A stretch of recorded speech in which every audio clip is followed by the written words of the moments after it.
భారతదేశంలో ఇంకా కూడా బాల కార్మిక వ్యవస్థ అనేది వేళ్ళూనుకునుంది. అసలు దేశం ఎంత ముందుకెళ్తుంటే ఇంకా కూడా ఇంతమంది చైల్డ్ లేబర్ ఎందుకున్నారు?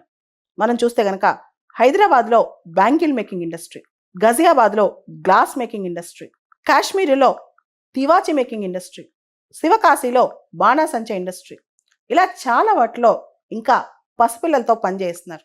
ఇండియాలో రైట్ టు ఎడ్యుకేషన్ అనేది ఫండమెంటల్ రైట్ అయింది. ఆర్టీఈ చట్టం కూడా వచ్చింది. Child labour prohibition and regulation చట్టం ప్రకారం పిల్లల్ని పనికి పంపించడం నేరం.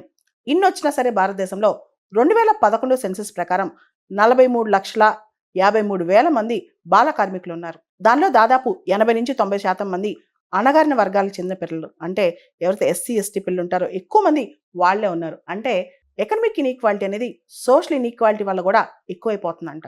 ఇదంతా కూడా అనేక సర్వేలు చెప్తున్నాయి. భారతదేశంలో మనం చూస్తే గనక child labour prohibition and regulation act అనేది 1986లో వచ్చింది. దానిలో సవరణలు కూడా వచ్చేసాయి 10 సంవత్సరాల క్రితం. ఆ తర్వాత national policy and child labour 1987 ఉందన్నమాట. And national child labour project కూడా పెన్సిల్ అని చెప్పి ఒక సపరేట్ పోర్టల్.